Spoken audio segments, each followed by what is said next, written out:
Welcome to Oh the Humanities, a podcast produced by the University of New England Center for Global Humanities. Our conversations are devoted to shining a light on the important work being done in the humanities at UNE and other colleges across the U.S. and around the world. My name is Josh Pahigian, and I'm your host. Our guest today is University of New England history professor Eric Zuelow. Eric's joining me in studio on UNE's beautiful Biddeford campus.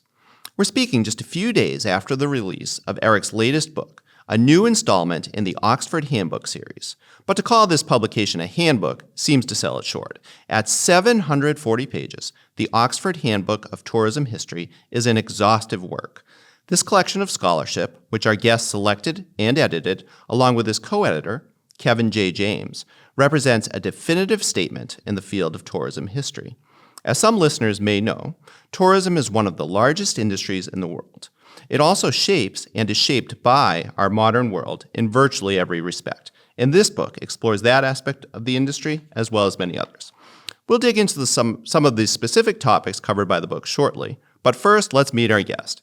Eric, welcome to Oh the Humanities. Hey, thanks for having me, Josh. It seems like a very long time since we had adjacent offices. That's right, probably 6 or 7 years ago. Oh, was it just 6 or 7 years? I don't know. The last 5 years have been epic. Good times. You have a class right after this recording. What's that class, Eric? What are you teaching these days? Well, that one's about nationalism, and it's a sort of interesting class, a little bit schizophrenic. The first half of the class is very much about historiography, so debates between historians. And then the second half, we try to take those debates, make them into something that the general public might find interesting, and then we're going to present them as a museum exhibit at our upcoming student research symposium. So it should be kind of interesting. We'll see. That's great. Teaching students to translate the work they're doing as historians to something that the general public can consume. Right, which leads to some fairly strange things. We're seriously considering a display that will pick up on one of the origin stories of soccer, which is that it originates on battlefields 3,000 years ago with people kicking human heads around. And so we're going to have this display. There's also a debate within nationalism about whether the history of nations really matters or whether they're fully invented ex nihilo at the beginning of the 19th century. And so we're using this debate to say, is kicking a head, which weighs about 10 pounds, the same as kicking a soccer ball? Can we see these as related? And you can see how they could be. They might also not be. So it should work pretty well. It's a little bit morbid, but it's kind of fun. I was down in New Jersey, Somerset, New Jersey, just this past weekend for a girls' soccer tournament, and one girl did accidentally get kicked in the head, but it was still attached to her body. So well, that's how you want it, really. I mean, this other thing, I don't know. The discombobulated head on the battlefield, I'm interested to learn more about it. Come to the exhibit. I probably will. Before we get to your impressive new book and the challenges and opportunities you had as editor and also your own scholarship within it, I thought we could introduce you and your work just a little bit more broadly. It's great hearing about your teaching, but let's talk a little bit too about your work as a scholar. And of course, tourism history is one of your areas of specialization, but that's not your only area. You're also a scholar of environmental history. And at a school like UNE, I think that seems particularly apropos because we have so many students who are in the environmental sciences, the marine sciences, and being able to supplement those courses of study with some perspective on the history of environmentalism and all that goes with it seems really useful and valuable to them. I was just wondering how that interest germinated when you began that work as a scholar and where it's led you. Yeah, well, so I'm not trained in environmental history at all. I started out when I entered graduate school interested in nationalism and national identity. That led, I had a professor who was very interested in tourism, and I realized that I could combine the two interests. And then that led to studying tourism in Ireland, which we can certainly talk about. The environmental thing was in the background. I mean, when I was a kid growing up, being outside, hiking in the mountains, I grew up in the Pacific Northwest. I had 2 mountain ranges to play in. We did summer vacations to the ocean, the seaside, and the best beaches in the world. All of that was certainly there. Then when I was in graduate school, I was at Wisconsin, and William Cronin was a professor there who was one of the foundational figures in the field. And so I had all of these friends who were studying with Bill, and I thought what they were doing sounded really, really interesting. And I kind of filed away, I'd like to look into this at some point. And then you're prepping courses for your first job, and you're trying to get your book out, and then you're trying to get another book and doing all that. And I didn't really return to it. And then in about 2019, I was fully promoted. And when you're in this line of work, if you're very good at it, you're probably pretty goal-oriented, and you're always kind of working towards something. And then it was like, well, one of the things that I'm working towards isn't there anymore. There's no more promotions. So what do I want to do? And I kind of circled back to why I got into this in the first place, which is I'm really curious and I like to learn stuff. And I thought, well, why don't I try and learn a new field? And it makes sense to do it here for all the reasons you said. We have this amazing environmental studies program. We have an amazing marine bio program, all of these great faculty who, in the course of day-to-day work, you don't necessarily work with. So the possibility of maybe collaborating was really exciting. And we hadn't had an environmental historian for a good decade. So there was an opening to do some classes and things like that. So I thought, hey, and it's been really interesting because environmental historians think very differently than I'm trained to think. And I didn't quite know I was setting myself up to have to think in a different way, but it's been really rewarding and really cool, really interesting. And what's the student response been to your work with them in those classes? And I'm curious what have you learned from your students who are so environmentally minded, growing up in a different generation from the one you grew up in, as far as the urgency of the environmental movement and our concerns about the climate? I'm just wondering what some of those interactions have been like. Has it been, you have the discipline expertise, but has there been something of a two-way street? Absolutely. That's one of the most exciting things about it, actually. I certainly like science. I've certainly taken science courses, but the way education works, I haven't taken a science course since 1994 or something like that.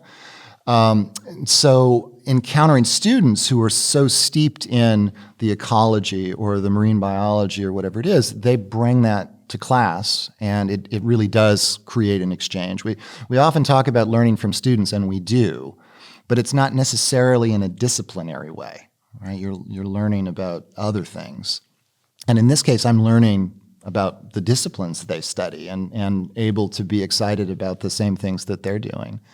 And that's been pretty neat. I taught a course on the environmental history of the ocean, mostly to marine biology students. And it was just an exceptional experience. They would come in and we would have read some really decent works of history, but they're looking at it from an ecology or biology perspective and would have things to say that I never would have thought of, critiques to make that I never would have thought of. And that's been remarkable. Okay. Let's transition a little bit, I guess, to tourism history. And you mentioned some formative experiences, I think, in Ireland. I'd be interested in learning more about those. But then I was also wondering, before you really found that niche, did you have a passion for travel? Did you recognize as a tourist that you were there, I suppose, in each new place you explored to learn, and a lot of that learning involves history, whether you're visiting ruins or relics or monuments or taking a guided tour where you're reading about a place. It seems like that's something, as I think you said earlier, we do as tourists without necessarily realizing we're exploring the history of a place. So how did that all come together for you? And were there some places that you visited that particularly encouraged you along the path that you followed as a scholar? Yeah, it's a really good question. I mean, there's a tendency, and I think this has existed for a really long time, going back right to the roots of tourism in the 18th century and the first use of the word tourist, to denigrate tourists, to see them as lesser, and travelers are somehow superior. Tourists do trivial things. Travelers are engaged with the places they go, this kind of dichotomy. And I think that's really wrong-headed. I was very clearly a tourist, and yet I got a lot out of it. And I think what you're kind of getting at is very true for me. My experience with my parents is they were very curious people, very interested in all sorts of things, and they definitely liked to travel. And so all the way through my growing up years, we would do camping trips down the Oregon coast, or we would drive up to British Columbia and explore these places, go to historical sites. I mean, those are not as old as they are in New England, at least from the European perspective. But nevertheless, see these things, and I loved that. But the big thing came in '84, I guess, when my parents realized their long-term dream of going to Britain. So they took me on a 5 or 6 week trip around the British Isles. We rented a car, and we went to a mix of different places. My mother's a horticulturist, so we went to gardens, and that's now becoming very interesting to me with the environmental turn. We went to loads of castles and cathedrals, and as a 12-year-old, going into these places, you can't walk into a medieval cathedral and not be absolutely gobsmacked by what you're seeing. You just can't. And when you're 12 and you have I'm an only child, so you have to entertain yourself. So I've got an active imagination, and walking around castles and exploring those was just unbelievably eye-opening.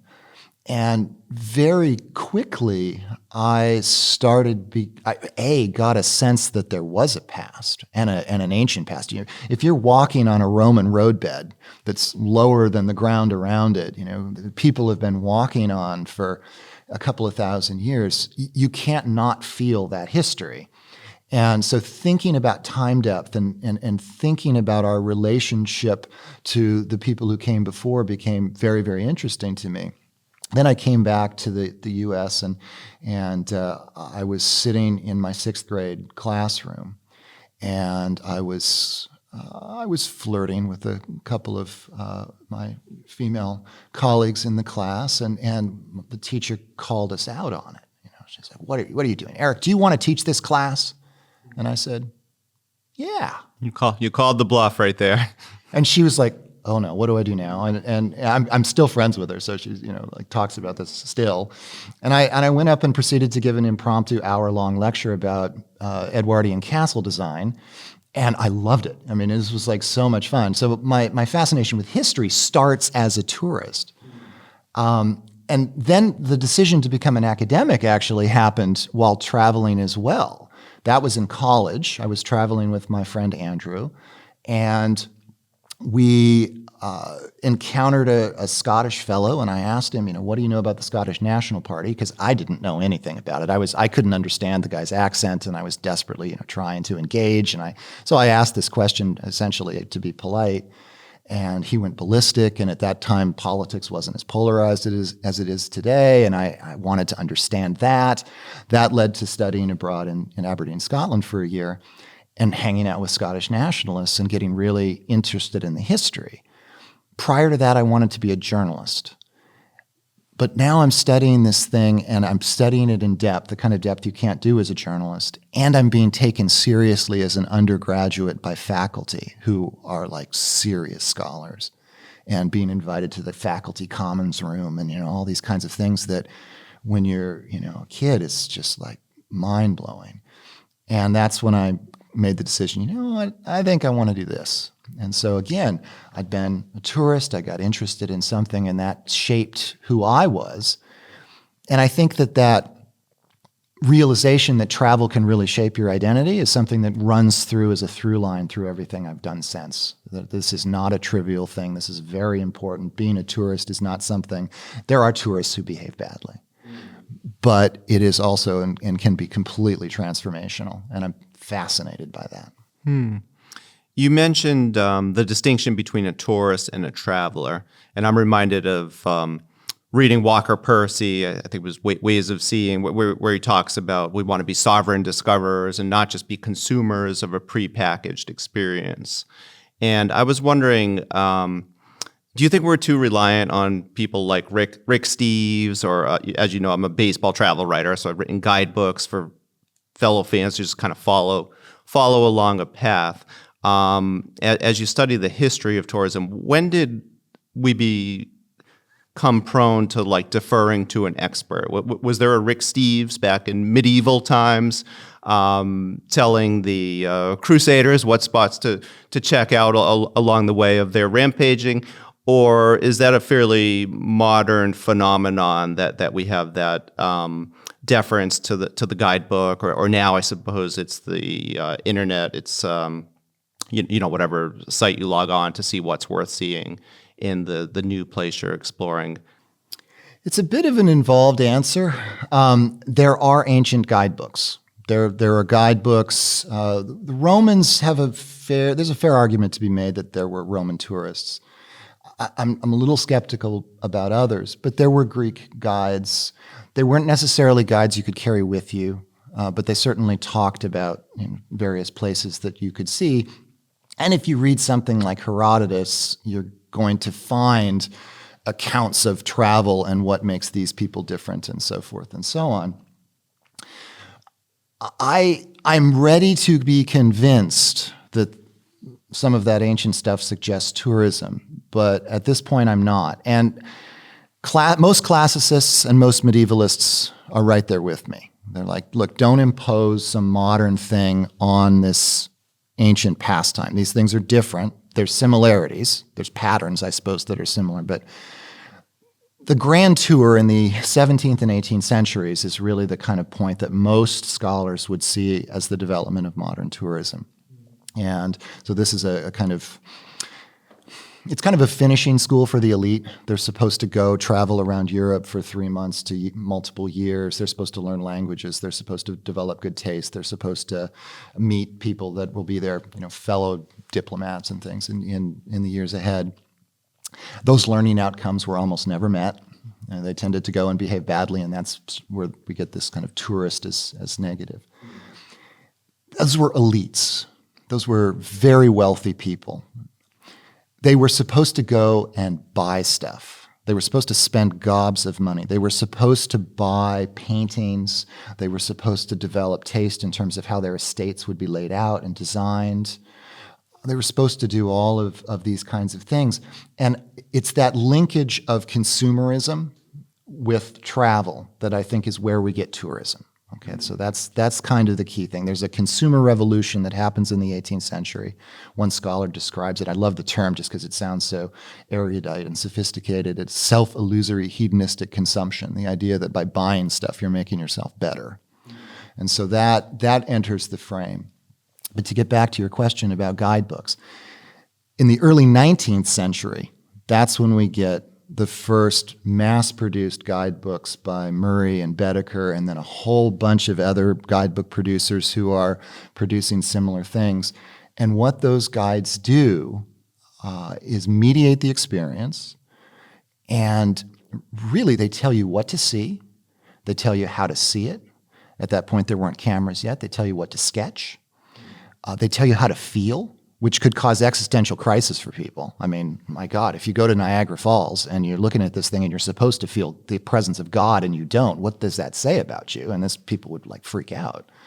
And you do get a critique of tourists and guidebook culture that goes along with this. You get accounts of people who are being very critical of tourists sailing down the Rhine with their Bedecker guide in hand, reading the guidebook that's telling them what they should see, how they should feel, exactly what they should look at, and not actually looking at the thing that they're supposed to be feeling and seeing and sketching and all the rest. And so what does that say? And it kind of builds on that negative perception of tourists. It's telling them what to consume. It's telling them, how to consume it. And I think that's really, really essential. Is that a bad thing? Well, you learn a lot. Maybe if you're looking at the guide and not looking at the castle, you're losing out on something, but I suppose you're also gaining something. And it's not up to me to tell you that you're doing the right thing or not. But are you gaining an individualized experience or just that homogenous experience that everyone else following the spots in the book? Right, which is one of the other critiques, right? I mean, one of the very famous kind of foundational texts was talking about the beaten track and talking about tourists in very critical terms as simply following the beaten track. That's not the way I like to travel. I like to plop myself down in a place and just kind of go, all right, I haven't been here. I'm walking in this direction. And I've had amazing experiences doing that. I'm not sure that elevates me beyond tourist. I like to think that being a professor does, right? Because I'm looking at these places, thinking critically about them, and thinking about how they were constructed and how the meanings have changed, all that stuff. But it's still leisure travel, and I'm still consuming the sights, and I'm gaining prestige by doing that, and being able to sit here and have a conversation with you about how I've been so sophisticated by taking a fascinating walk through the East End of London down the Bow Road, and all of the things that I experienced along the way. So I'm interested in the interdisciplinarity of the work you do as a scholar of tourism history. You already mentioned there's some points of inflection with environmental studies and faculty, and when you talk about consumerism, that makes me think business is a field of study that informs your work. I'm wondering what other disciplinary lenses do you draw from when you're studying tourism history?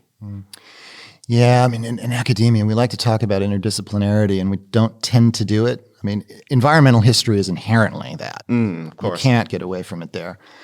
And tourism history, in many ways, is also inherently that. As you say, there's certainly an economic and business element of it. It's becoming more and more clear that tourism is fundamentally political.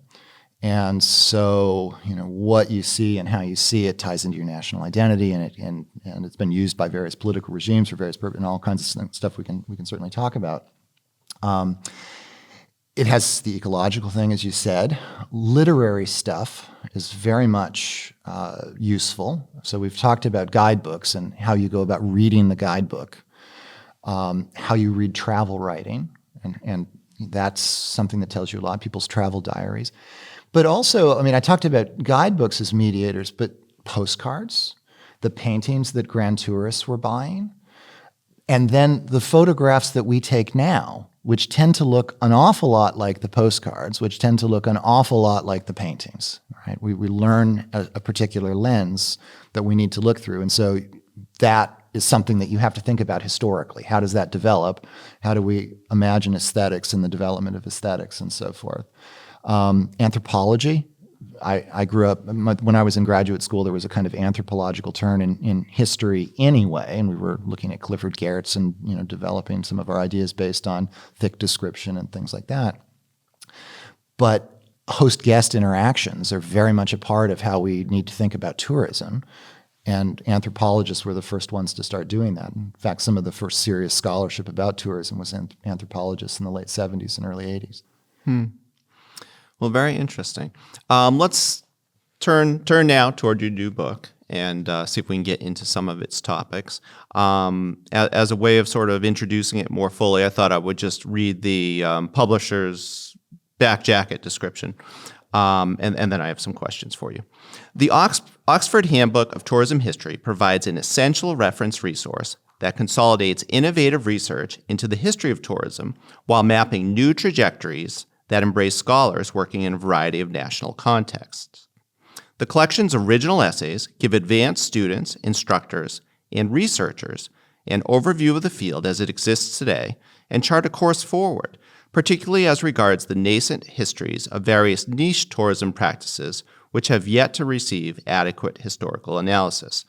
The handbook showcases what we now know and highlights what we do not, serving as a necessary starting point for those anxious to craft the future history of tourism.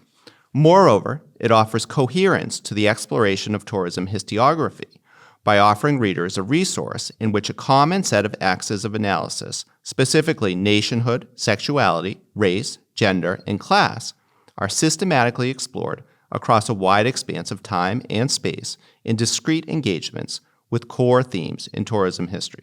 So first, congratulations. As a fellow author, I know what it's like to publish a book, and you go through all these stages of it, the production of it, after the writing, reviewing page proofs and all that, and then finally it arrives on your doorstep, and you hold it in your hands, and sometimes you're just glad to have the physical product in your hand. Other times you have regret. I wish I had a little more time. I could have included this or that. What was that feeling like for you? Now that you have the book, you told me you just got it a few days ago. Epic relief. This took longer than my PhD. This was How long did you work on it? I must have agreed to do it in 2017. I had just gotten to the end of, I was department chair. I had just gotten to the end of my first year as department chair. It had not been that tough a year. I thought, oh yeah, I can take on another project. I'd done enough editing before. I think I'd edited 3 books before, and I edited a journal as well. So I'd done enough editing to know that the 1 year that the acquiring editor suggested it might take to do this was impossible. But I still thought, 2-3 years max. Then being a department chair got to be much more taxing, and then COVID happened, and that meant that all of the 32 authors in the book, were being pulled in all kinds of different directions, and so was I. And I had a little girl, and that pulled me in directions. And oh man, it it was an epic slog. But the finished product looks wonderful, and I am very, very proud of it. So you mentioned there are 33 different pieces in the book. How did you tackle such a vast field? How did you decide what to include in the book, what not to include in the book? And you were working with a co-author, so I'm wondering, along the steps of that process, how did you divide the work? How did you work together to create this finished product? So the best edited books function because of the thought that goes into them and the effort to create something that's a coherent thing rather than a bunch of discrete essays that don't have any relationship to one another. This book probably kind of walks a fine line between the two, but I'd edited with Kevin before. I'd worked with him quite a bit. He's the nicest, smartest, most fantastic person you can imagine, and working with him is just a wonderful, wonderful joy. The first thing we did after he agreed to kind of help me out with it, to come on board, was to sit down and start brainstorming topics that we thought were important, things that seemed to be important at the time, things that hadn't been addressed yet at all, and things that were somewhere in between and needed further fleshing out, or maybe needed to be looked at historically and hadn't been. And so we created this long list, and from there it was a question of, all right, so what scholars do we want to work on this? Who are the best people? So then it was, let's go through and identify those people and make contact with them and tell them what we're doing and try and line them up. And then finally it was, right, how do we divide this up and create logical subheads and so on, and divide it up into useful sections so that it can be really, really valuable and useful to scholars. And the kind of collaborative stuff and the thinking things through with somebody else is really rewarding. And it's something that we often don't get to do, at least in history, because we tend to write alone. It's not like in the sciences with lots of co-authors. So that whole project was really exciting. Can you tell us where the book begins, what the first section of the book entails, and what, along the way of explaining that, what tourism was like in some much earlier times? If you could just paint a picture of that first part of the book. Yeah, so the first part of the book is our introductory essay, which we co-authored, and that's an interesting project. We did it in a different way than we have before. I'd write for a couple of days and then send it to him, and he'd write for a couple of days and send it back, and it was kind of a fun way to do it. It was very different than what we'd done when we previously co-authored. But that the first essay of any of the Oxford handbooks is supposed to kind of give a sense of the field and where things ought to go and so on. So that was a question of kind of thinking back over the development of this field and how all that fits together. So we did that. Then we were talking earlier about the origins of tourism and the debate about that. And there are absolutely people who want to see tourism in the distant past. We felt that we needed to immediately engage with that debate and kind of see what what we would do. And because most classicists and most medievalists don't want to think about tourism in their era, that wasn't easy. But we identified a couple of wonderful scholars who, in their chapters, go back and look at the various practices that people engaged with and try to pick apart whether that looks like tourism, whether you can read classical authors. And there's a lot of travel writing in classical literature. There's a lot of it, much more than I thought. But at the same time, how these people are thinking about the world is not the way we think about the world today, or it doesn't seem to be anyway. The chapter on the Middle Ages does a beautiful job of engaging with this and sort of modernists wanting to impose, we as modern people wanting to impose our sense of the world on the past, medievalists pushing back from that. Are there, in fact, interactions? It's interesting stuff. Does it answer the question, is tourism ancient or modern? No, but it certainly gives fodder for that discussion, and I think will be very fruitful for scholars to look at. So the second section of the book explores the politics of tourism. It includes chapters on colonial tourism, authoritarian tourism, and your own scholarship in a chapter titled Tourism, Nations, and Nationalism. What's the thesis of your piece, and what did you learn in researching and writing it? Yeah, so, the first thing I'll say about the section is that one of the most interesting and expansive areas of scholarship in tourism history over the last 20 years has been about politics in tourism. So various regimes of all stripes use tourism for various ends. The example I like to give, because people always kind of want to gravitate to the Nazis, but it's a good example, tourism was central to Nazi policy in the 1930s, right? They used it to teach people to be better Nazis. They used it to promote economic development in underdeveloped parts of Germany. They used it to develop a car that would be affordable to people. The Volkswagen Bug is a product of, it was originally called the KDF wagon, the Kraftwerk-Freude wagon. And Soviets did something similar. They wanted to develop a tourism that showed them to be different than the bourgeois West. So you get all of that. My chapter, honestly, I thought I was done writing about tourism and nationalism. I thought I'd said what I had to say, but then Kevin was pretty adamant that we needed a chapter on it, and he felt like there was nobody better to write it, so I said yes. So then it was a question of, all right, well, what do I say that's different than what I've said before? What have other people said? And my thinking on this has evolved even from having written this, and I've given speeches and published another article on the same topic. But the gist of what I was thinking was, most of the literature talks about what we might call liberal state-building nationalism. So what I told you about guidebooks earlier kind of ties into this. So guidebooks tell you what ought to be seen. That creates an immediate symbiosis with nationalism, because if I'm telling you you're going to France and I'm telling you what to see that's uniquely French, I'm immediately picking up on sort of the stories about Frenchness that make it unique. You're defining it. Defining it and giving you not only the experience of reading about it, but a bodily experience, a corporeal experience of it, right? You are literally there seeing the sights and experiencing it through all of your senses. That's very, very powerful. So a lot of people had written about that, going right back to the first realization that I had when I read Rudy Koshar's article that came out right as I was getting to graduate school and taking classes with him that looked at tourist guidebooks and talked about them as mediators of national identity. So that scholarship was pretty well developed.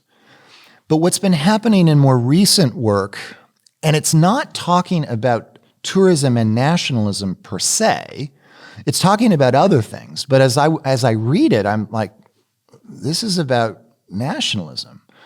And it should be framed as such. And what we really need, if we're going to say that tourism and national identity enjoy a symbiotic relationship and the two are inseparable, well, if nationalism has gone through an evolution, then how has tourism played into that evolution of nationalism? And so this became the question.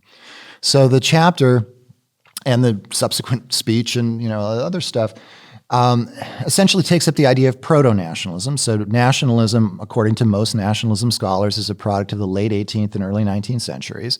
So you've got nascent tourism with the Grand Tour, and you've got the development of nationalism around the beginnings of the Industrial Revolution and the French Revolution.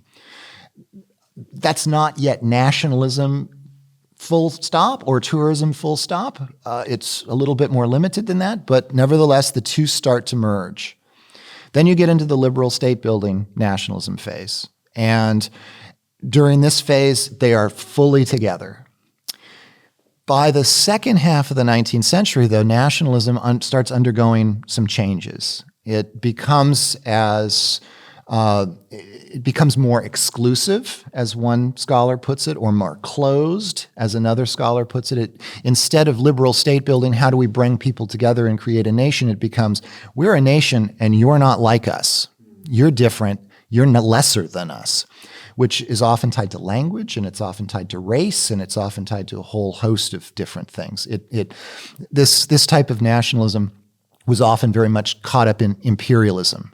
So the British in India are, using tourism to showcase all of the accomplishments they imagine they've had in India, while at the same time saying, we're here to help these lesser Indian people to become more adult-like. They saw them as childlike, so we're making them more adult-like.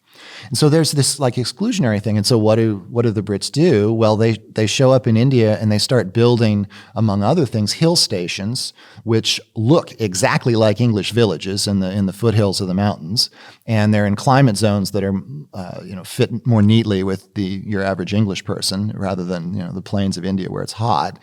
And and then they go up there and these are and they don't allow South Asians in. Right, so this is an escape for them into white enclaves. Well, that's like exclusionary nationalism right there, and in the very process of building the landscape and building the environments that they're in, and then in the guidebooks, again selling English superiority to all others. So that needs to be talked about, and there needs to be more scholarship focused specifically on that. We're talking about imperialism a lot in the literature now, but really there needs to be more on the nationalism side. So I talk about that. And then if I tell you that you're not like me and you're lesser than me and I'm running the show in your country, you're probably not going to be happy about it. I'm going to wager you'll want to push back. And the next stage in the development of nationalism is a separatist nationalism, an anti-colonial nationalism. And tourism, it turns out, fits neatly in there too, in a variety of different ways that range from being pretty straightforward to being more complicated. So on the straightforward side, when Black Saturday happened in Egypt in 1952, and there was an uprising against the sort of British-supported regime, the first thing that they attack is the Shepherd Hotel. The hotel is a symbol of Western opulence, but a symbol of the colonizer. So let's strike back directly at that thing. Something similar happens in Panama. The Hotel Tivoli, about a decade later, becomes the thing that people attack. So there's sort of soft targets in tourism. In Mozambique, they start the uprising there against the Portuguese regime. They go after facilities in the national park for tourism and try and shut tourism down. So there's that side of it. And then on the opposite side, there's a sort of the Scottish National Party side. They want independence from Britain. Tourism is a way to get that. It's a way to build the economy. It's a way to appeal potentially to, say, American people of Scottish descent who might want to support them if they knew about it. So you can use tourism to kind of do that. And then there's another much more complicated view that I think is actually the most interesting of all, and this takes us back to South Asia. So in the Indian subcontinent, what you get at the beginning of the 20th century are a whole series of guidebooks written by Indian authors for an Indian audience. They use all of the same tropes, the same formatting of the Murray guides and the Baedeker guides and all the stuff we talked about earlier.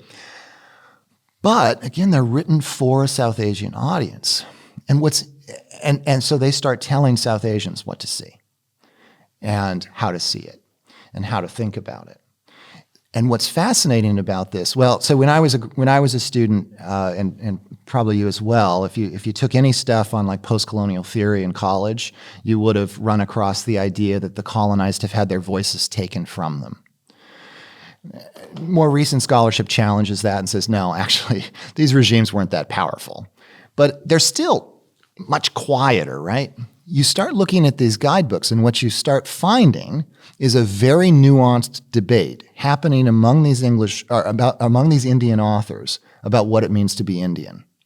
And what is their relationship to their history? What is their history? What is their relationship to the landscape in the various places, to the religious sites? Because, of course, there's all sorts of different religions active there and different branches of Hinduism and all of these kinds of complexities. And that starts playing out. So you'll find guidebooks that pick up the language of Gandhi and run with it and are very clearly supporting that. You'll find guidebooks that actually support the Raj, support the British regime. And you'll find guidebooks that find things to like, but make, by the way they treat the sights to see and so on, make British rule a tiny little blip in a much longer, glorious story of Indian history. And you can kind of parse all of that out. And what they're doing, I mean, at least the ones who aren't full on in favor of the Raj, what they're doing is creating an India that's not fractured, an India that in some way can come together and oppose the regime. And so, that's, I think, really important too. So taken as a whole, if you look at the relationship of tourism and nationalism in this kind of progression, you can see all kinds of transnational transfers where nationalists from various places, nationalist groups from various places are learning from others and applying those ideas and changing them.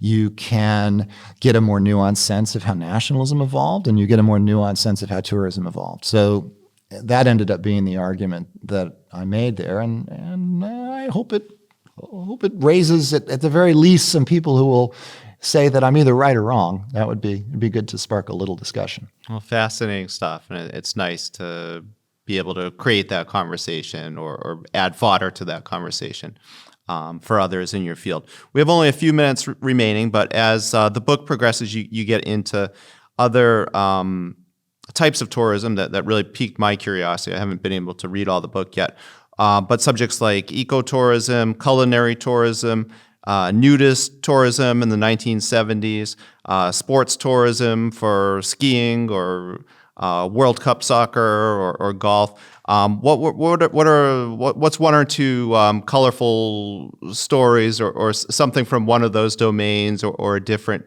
chapter in the book as it progresses that you can share with us? Yeah. So at this point, I would say one of the underdeveloped parts of tourism history is what we might call like niche tourism. We express ourselves through tourism, and as tourism has become a truly mass phenomena, we therefore seek out opportunities to express ourselves in terms of what we're interested in. And so there are different tourism sites, different tourism practices and so forth that are catered to that. And we need to have a better understanding of that. And so when Kevin and I were putting this together, we wanted to try to reflect that.